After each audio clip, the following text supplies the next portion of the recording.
Let A1, A2, etc. An be n by n invertible matrices. Or you can also write let A1, A2, etc. An be invertible matrices of order n. So all of them are of the same order n. Then their product A1 to A2 etc. An is invertible and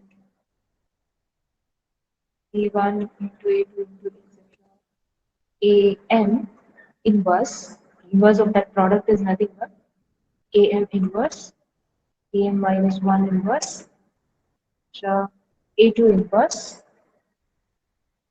A1 inverse.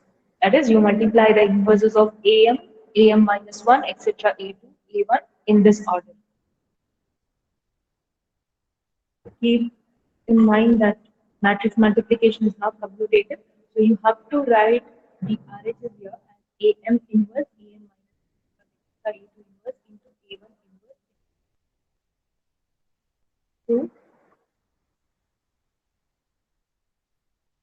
we shall do this result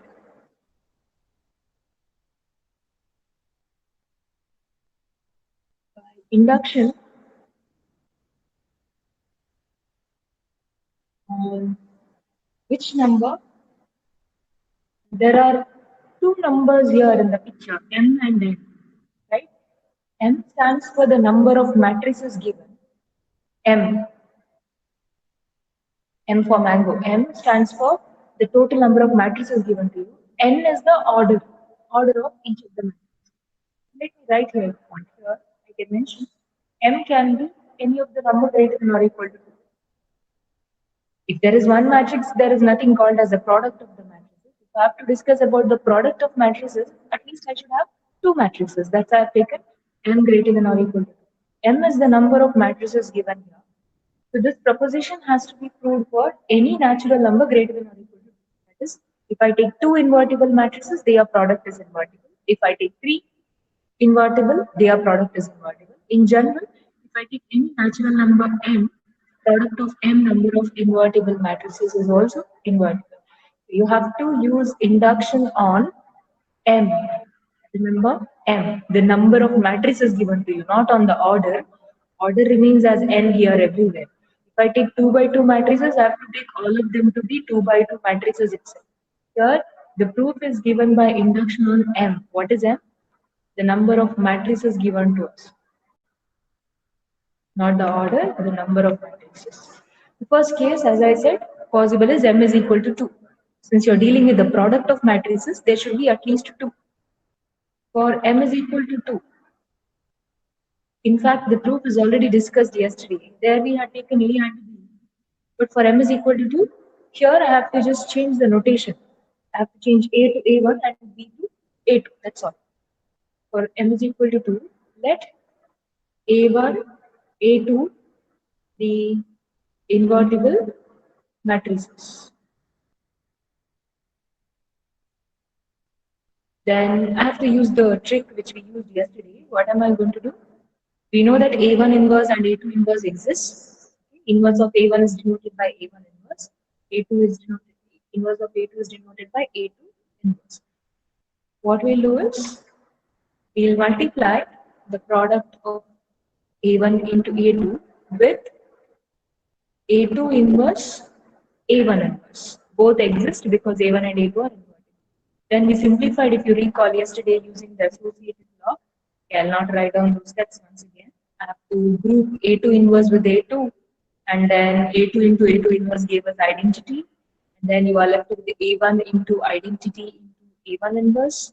Identity multiplied with A1 is A1 itself, then you get A1 into A1 inverse. So after those few steps where you make use of associative law, you will get A1 into A1 inverse, which gave us identity, order n.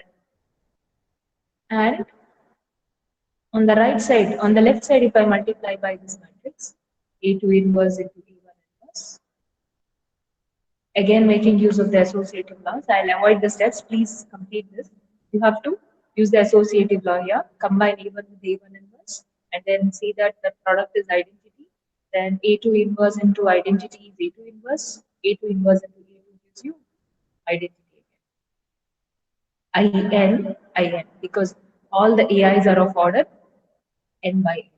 Keep that in mind, n by n. That is, we have found a matrix which multiplied on the left of A1 into A2, sorry, on the right of A1 into A2, and also on the left of A1 into A2, which is giving you identity. Therefore, A1 into A2 is invertible. You can conclude that this product is invertible, and A1 into A2, its inverse. What is its inverse? This notation says that the inverse of A1 into A2 is A2 inverse into A1 inverse, because that's the matrix which gave us identity on multiplication from the left as well as on the right. So we have concluded this. That is, the proposition has been verified for the case m is equal to 2. This is how we proceed with induction. Verify for the first case possible, and then make an induction hypothesis. For m equal to 2, we have already given the justification. Let m be greater than 2, and assume that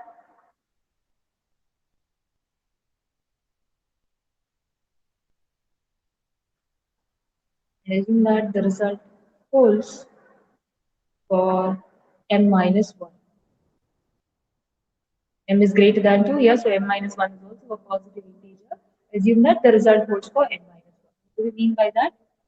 If I take m minus 1 number of invertible matrices, say A1, A2, etc., am minus 1, if all of them are invertible, their product is also invertible.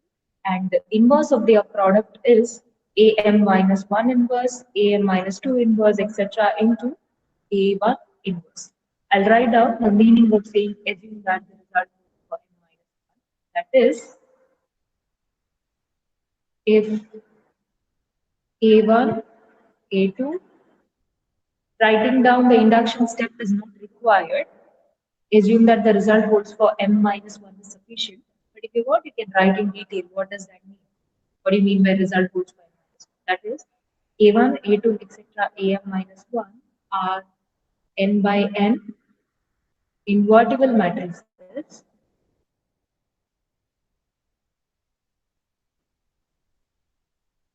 Then their product. What is their product? A1 into A2 into etc. into AM minus 1. This product is invertible, and what is the inverse? And A1 into A2 into etc. AM minus 1. That matrix's inverse is AM minus 1 inverse, AM minus 2 inverse, etc. A2 inverse into A1. Inverse is multiplied in the reverse order. I just mark this statement as star. This induction step will be useful when I come to the case of M matrices. So this is the induction assumption that we are making. Next, consider n by n invertible matrices. How many of them I have to take now? M number of invertible matrices.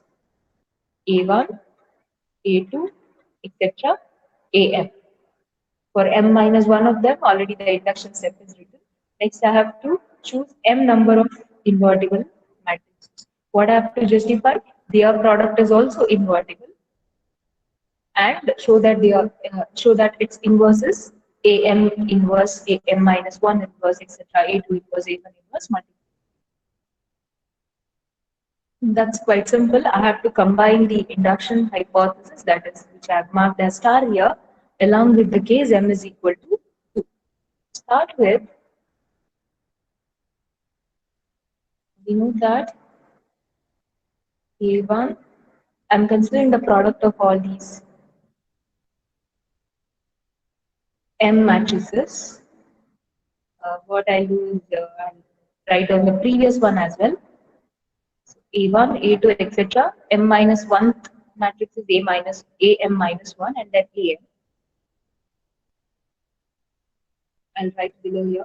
This could be looked at as A1 into A2 into AM minus 1.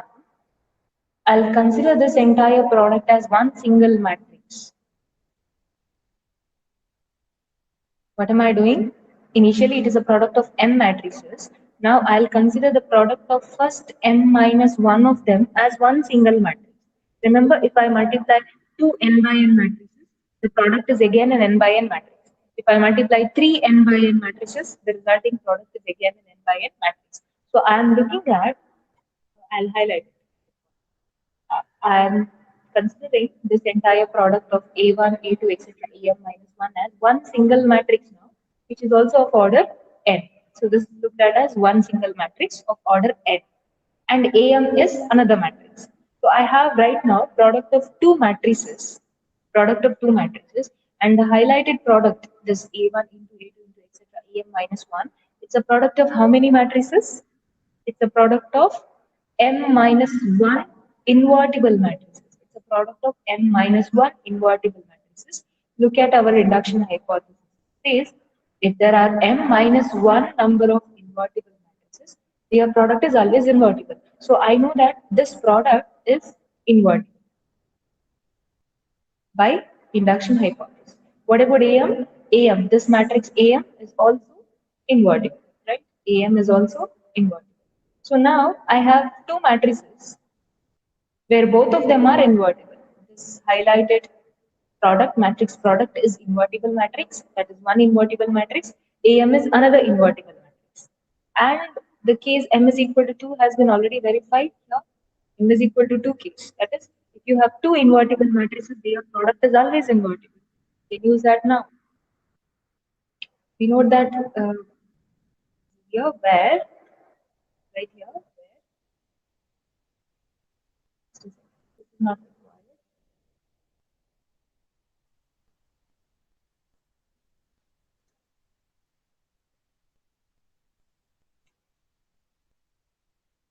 AM into A2 into etc. This is the product into AM minus 1 and AM are invertible. So we have two invertible matrices with us, are invertible. Therefore, by using the case M is equal to 2, product of two invertible is always invertible. By using the case M equal to 2, we get A1 into A2 etc. AM minus 1 into this matrix, that is AM is invertible. I hope the idea is clear. We had the product of m number of invertible matrices. The first m minus one of them we have considered as one single product, so it is one matrix. That matrix is invertible because of the induction hypothesis. AM is given to be invertible. Product of two invertible matrices is invertible from the case m is equal to 2. So I can conclude this product is invertible. But that doesn't conclude the proposition. I also have to justify that its inverse is AM inverse, AM minus 1 inverse, etc. A2 inverse into A1 inverse. How to do that? That's also quite simple. Also, A1, A2, etc. AM minus 1 into AM inverse is equal to, again you use the same idea that looking at the product of first m minus 1 of them as one single matrix. Look at this product as one single matrix and AM is another matrix. If I go back to the first case m is equal to 2, when two matrices are given which are invertible, what was their inverse here? If A1 and A2 are given, A1 into A2's inverse is A2 inverse into A1 inverse. A2 inverse into A1 inverse. Inverse of the second matrix multiplied with the inverse of the first matrix. We'll use the same idea. Here you get it as inverse of the second matrix, that is AM, into the inverse of the first matrix, that is this entire product, into A1, A2, etc. AM minus 1 inverse. Here also I can write using m equal to 2 cubes. Is this clear? Anything to be clarified or is this fine? Clear, ma'am. Okay, yeah. So product of two matrices, their inverses, the inverse of the second one multiplied with the inverse of the first one. That's what I've done here. That's equal to AM inverse into what is the inverse of this product? Once again, I have to make use of induction hypothesis. Here you have written the inverse of the product of A1, A2, etc. AM is nothing but AM minus 1 inverse, AM minus 2 inverse, etc. So I just have to refer to star here. This inverse is AM minus 1 inverse, AM minus 2 inverse, etc. A2 inverse, A1 inverse. Using the induction hypothesis, or since I have marked it as star, I write using star. I have written the inverse of this using star as AM inverse, AM minus 2 inverse, etc. A2 inverse, A1 inverse. And since matrix multiplication is associated, the brackets can be omitted because I can group any two of them, but in the same order. I'm not supposed to change the order of multiplication, but I can multiply AM inverse into AM minus 1 inverse and then multiply with the rest of them in the same order. So you can omit these brackets. These brackets will be omitted. So I'll simply write that product as AM inverse, AM minus 1 inverse, etc. A2 inverse, A1 inverse. So we have proved that the inverse of this product A1 into A2 into etc. Into AM is nothing but the inverse of AM multiplied with inverse of AM minus 1, so on, inverse of A2 into inverse of A1. Therefore, by induction, or before that,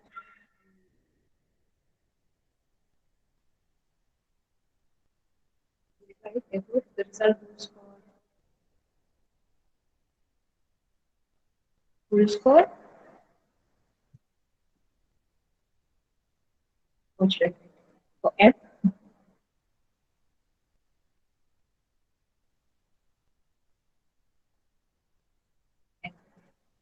and this M is the number of matrices. Keep that. Yes. For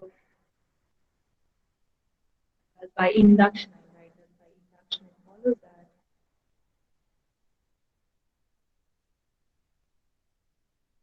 we used induction there, so we write the finite conclusion. Therefore, by induction, thus by induction, it follows that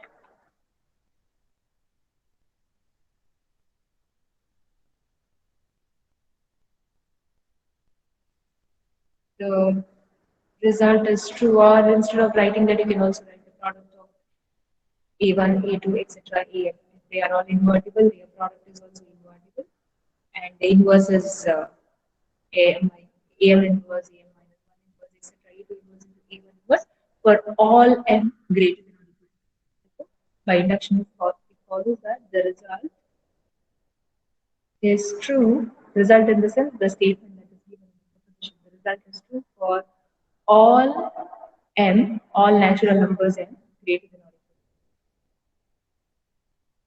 Since in induction, what did we do? We verified for case M equal to 2. Then we made an inductive assumption for the previous case, that is M minus 1th case, and then with that we verified for the next case. Right? For the previous case, if the result is true, it should be valid for the next case. That's the idea of applying induction. If, if I make an assumption that the result is valid for M minus 1th case, making use of that, I was able to verify or justify the result for the next case. But how does it conclude that the result is true for all the natural numbers, even without making an inductive assumption? The final conclusion I make, what is the idea of applying induction as a whole in any of the result? For M equal to 2, we verified. The first case possible, we verified. That is done. Independently, we were able to verify for M equal to 2 case. Then, in order to verify for the product of M number of matrices, I had an extra assumption made there. What is it? I'm assuming that the result is true for M minus 1. This is the whole story. So, unless I make use of what is written in star, I won't be able to verify for the next case. for the product of m number of matrices. So the case where I had taken m matrices, m number of matrices, was entirely depending on this induction hypothesis, right? So then how can I make a conclusion that the result is true for all the natural numbers greater than or equal to 2? Basically, I'm asking, how does the general case is justified? How is that the induction is justifying the more general case?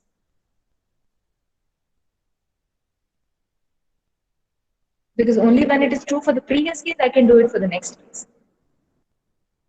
So because of that, can I say that the result is true for all m greater than or equal to 2? You have been using induction, I think, since your university classes.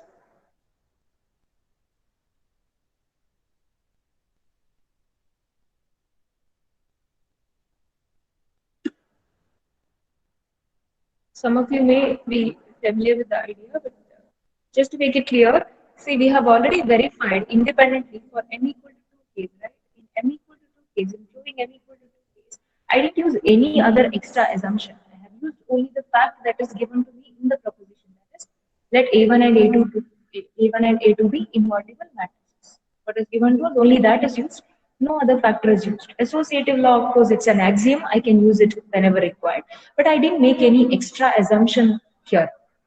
Just with what is the hypothesis that is given to me, with that I'm able to justify the product A1 into A2 is invertible. Now, the idea of induction that we use later says, if something is true for the previous case, that is, if something is true for n minus 1th case, it is always true for the next case, that is nth case. That says, if the result is true for eighth case, if the result is true for m is equal to 8, assuming the result is true for m equal to 8, I will be able to prove for m equal to 9 case. Use that starting with m is equal to 2. For m equal to 2, the result is already justified. Since it is true for m equal to 2 case, the idea of applying induction says the result will be true for m equal to 3, right? Because in proving the required result for m equal to 3 case, I can make use of m equal to 2 case since it is already done. So 3 takes the place of m and 2 takes the place of m minus 1. I hope I'm making it clear. The idea of applying induction says if the result is true for the previous case, it will be valid for the next case. Since for m equal to 2, the result is already verified. For m equal to 3, I will be able to prove it. And once for m equal to 3, I have proved this proposition, I will be able to prove it for m equal to 4 case. Why? In proving m equal to 4 case, I will be able to use what is already done for m equal to 3. And that's how you proceed for all the natural numbers greater than or equal to 2. Making use of the previous number, you verify for the next number. Once the result is done for m equal to 4, I will be able to justify for m equal to 5. M equal to 5 is done, then for 6 and 7 and so on. So it is valid for all the natural numbers. That's the idea of applying induction. So this first case, verifying for one possible case, the lowest possible case, that is always mandatory. Unless you verify for at least one of the numbers, you won't be able to apply the idea of induction, because induction is all about assuming for the previous cases and doing it for the next case. So that proposition we have done. Then one small point we can note down at this point, that the set of all, before I make that statement, let me get the answer from you. You have already defined what is a group, right? Have you all defined what is a group?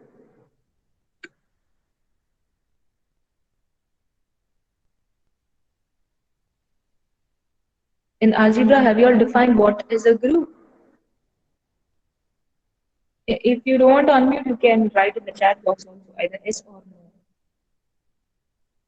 Even if you have not done it here, you should be able to define what is a group from what you have learned in your undergraduates.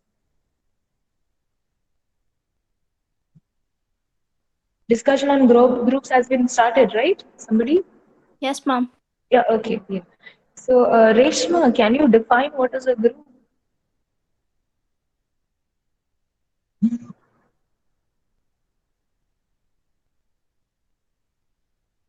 Group is a set of binary operations. Uh, just briefly give me the Hello. idea. Yeah, I can hear you. Continue. Group is a set of with the binary operations Hmm. combined with two or more elements. Okay. Non-empty is enough. Two or more is not required. It is a Two non-empty set. elements. Uh, Uh, it can have any number of elements. One element is also allowed. Two or more is not required. One element is also okay. So okay, it's a ma'am. Two non-empty elements. set with the binary operation. Then what are the conditions Mm, binary operation should satisfy? closure, associativity, Hmm. identity. Okay. Mm, it's It's okay, no problem. Recall. One more uh, condition, just one is remaining. invertibility. Something.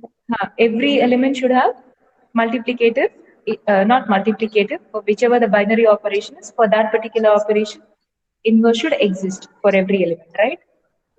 Yes, ma'am. Yeah. So a group is a non-empty set. Even specifying non-empty is not really mandatory because the existence of the identity element itself says that the set is non-empty.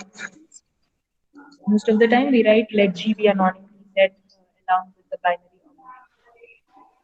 That binary operation should be satisfying laws.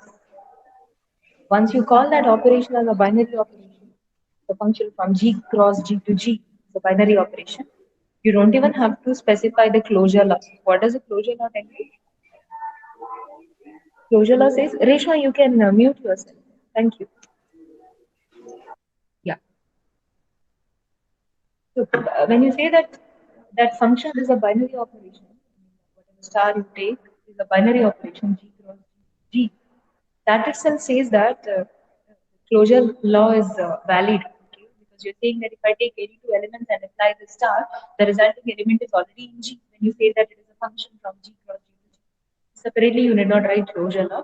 Associative law you have to write. And existence of identity. You say that there exists an element such that A star E equal to E star A equal to A. That axiom which you specify for identity, it says there exists an element, right? You write there that there exists an element denoted by. That itself says that G is non-empty. Uh, that's why if you refer algebra book by Michael Artin, you refer the definition of group, he just says, let G be a set. He doesn't even specify G is non-empty because the existence of identity, which you are writing as one of the axioms, itself says G has to be a non-empty set. So you know what are the things to be verified for a set to form a group. There should exist a binary operation which satisfies associative law. There should exist an element which acts as the identity for that binary operation, and every element should have inverse. Now we can consider, since we were discussing about invertible matrices, few invertible matrices. Consider the set of all n by n. Let me take n by n invertible matrices. Invertible matrices. So all n by n invertible matrices of that one fixed order. Okay, if I'm taking 2 by 2, I'm going to consider the collection of all 2 by 2 invertible matrices. Again, you can specify the entries also. Let me take a set of all n by n invertible matrices with real entries. You have to look at only the n by n invertible matrices with being real numbers being entries. Or I can restrict myself to set of all n by n invertible matrices with integer entries. Then I can take only the integers as entries. Or more generally, I can take collection of all n by n matrices which are invertible with entries being complex numbers. So I'm free to either take the more general collection or restrict myself to integers or natural numbers. I cannot. There might be integers because zero has to be there. We need the not zero matrix, the identity matrix we need. If I restrict myself to natural numbers, then I cannot take any of the entries to be zero. Okay? So you can take integers to be entries or real numbers or complex numbers. Let us call n by n invertible matrices with real entries. With real entries.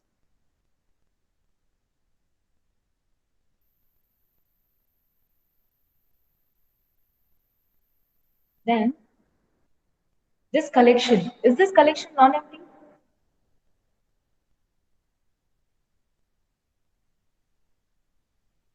Set of all n by n invertible matrices where entries could be any of the real numbers. Can I get one matrix which is invertible, which is of order n by n, and you can have entries as any of the real numbers? Can somebody give me one example so that I'm sure that the collection which I'm taking here, the set that I'm taking here, is a non-empty collection. One element. It has to be invertible, remember? So can I take zero matrix of order n? Does zero matrix of order n, that is n by n matrix with all entries zeros, does it belong to this collection? Does it belong to this collection? Anyone?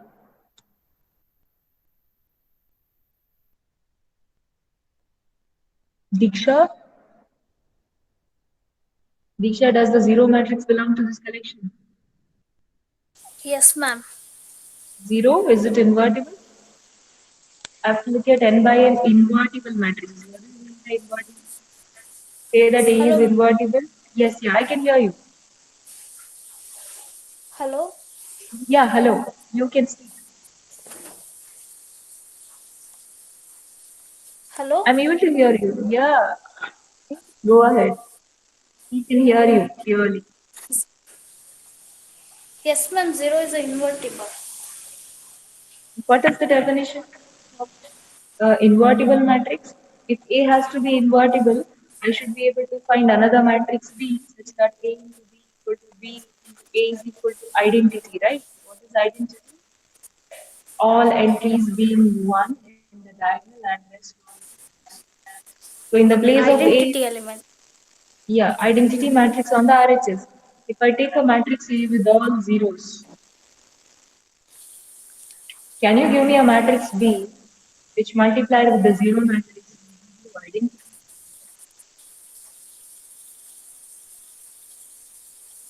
What happens if I multiply any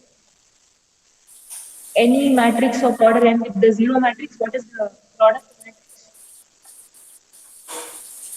It will be identity matrix. Is it? If you multiply zero matrix with any matrix B, don't go with what I've written here. I'm asking you, what will be this product? 0, 0, 0. Yeah, everything is zero here in this matrix. If I multiply that with another matrix, any other matrix B of order n, what will be the product? You know It will matrix be zero multiplication, matrix again. zero matrix, right?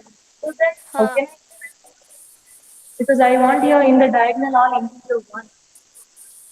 But if you multiply any matrix with the zero matrix, I can never get identity. Never possible. Okay, ma'am. That says what? Zero matrix is invertible or not? It's it's not equal to identity Yes. It is matrix. not invertible because I cannot find any such B multiplied with the zero matrix any identity. Therefore, zero matrix is not invertible. Zero does not belong to the set which I have taken. But I want one matrix there. Can matrix belong to that set? I want n by n matrix which is invertible. Okay, ma'am. Can you give me any? Example for that. Yes. Okay, ma'am. It's Example for invertible matrix. Okay, if not Diksha, somebody else can. 2 into 2, 2 cross 2 matrix.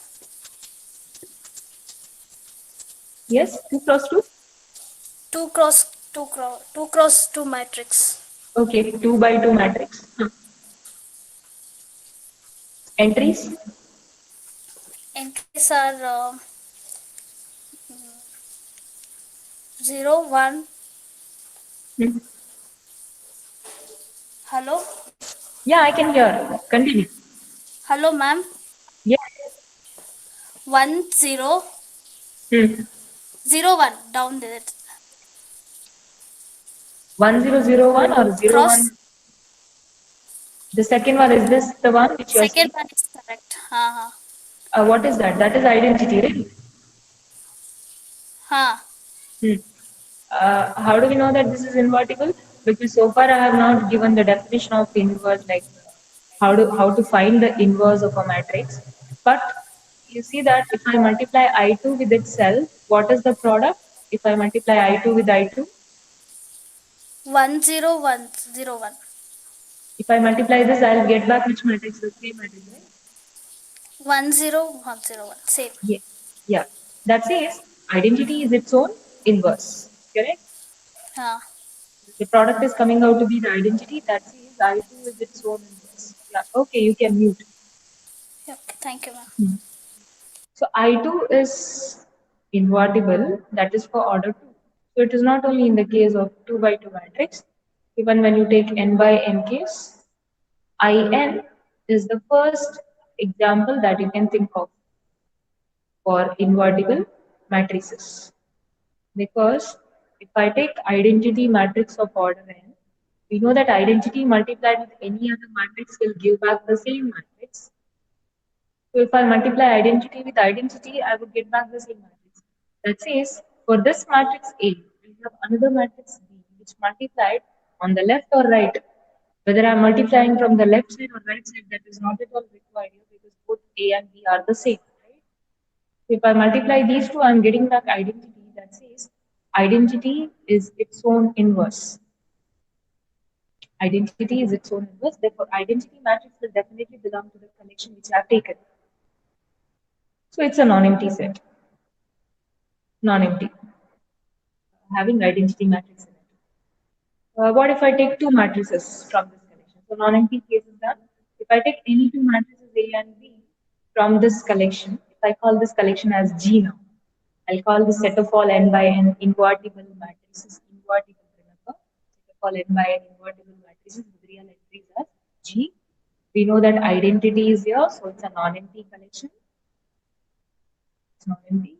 Next, let me take two matrices A and B in G, where both are of order n by n and both are invertible. Okay. Then can I say that A into B is also in G? Somebody please answer. If A and B are in G, can I say that A into B is also in G?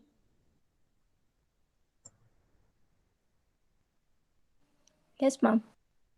Yes. That's exactly the result which we did in the last class, right? If I take two n by n matrices, their product is also invertible. That says A into B is also in G. Okay, that is done. Next, let me take A in G. Does that imply A inverse? That is the multiplicative inverse. The inverse that you have defined for a matrix already, that inverse belongs to G. Is this true? When this can belong to G, provided this matrix is invertible. A is given in G, that says A is invertible. My question is whether A inverse is invertible.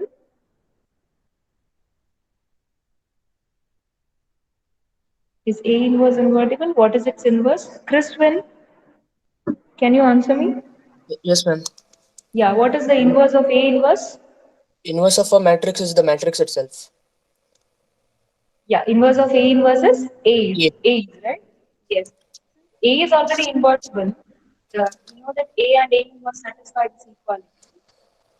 So the inverse of A inverse is again A.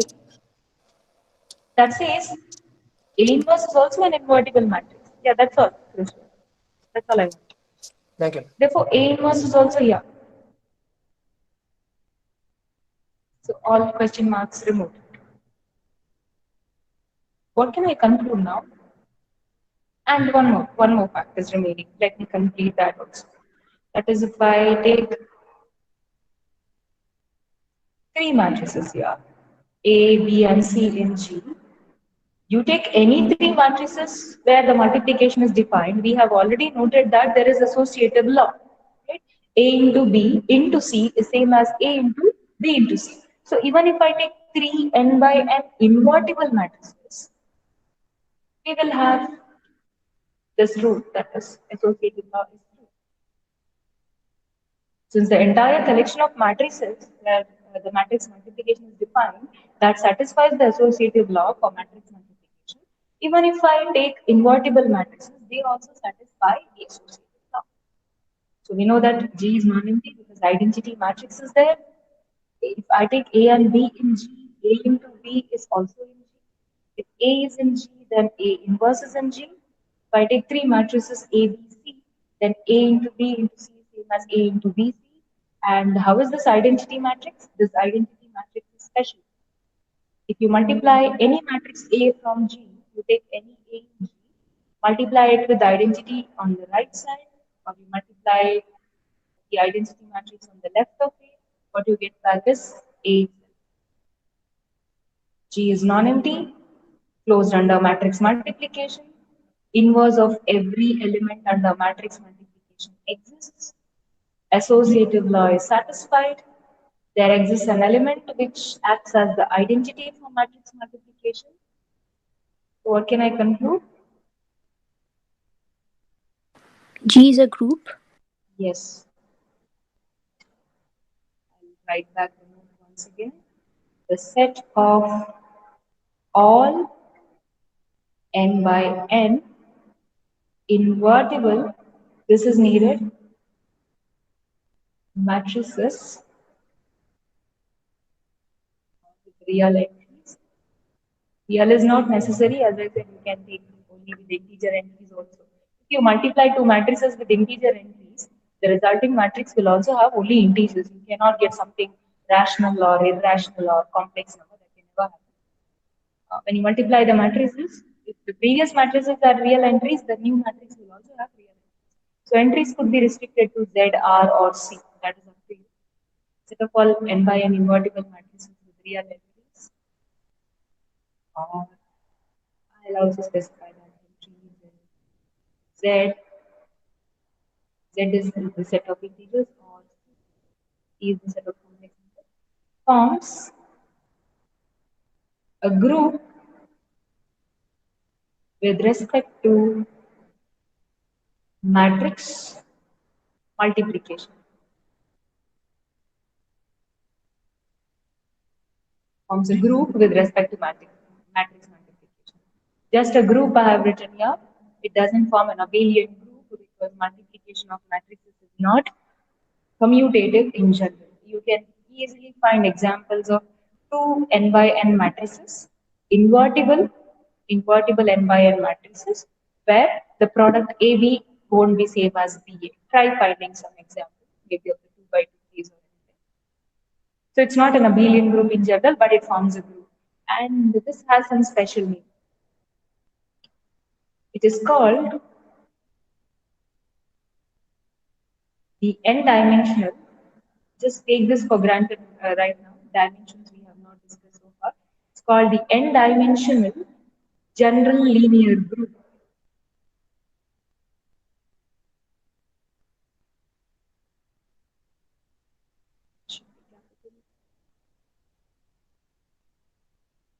General, where is G? General linear group. Or some also say that general linear group of order n. And is denoted by G is not the standard notation. I simply called it as G earlier. It is denoted by this notation. GLN is the notation. And then in bracket, you can specify where the entries are taken from. If I take n by n invertible matrices with real entries, I would be writing GLN over R. You read it as GLN over R.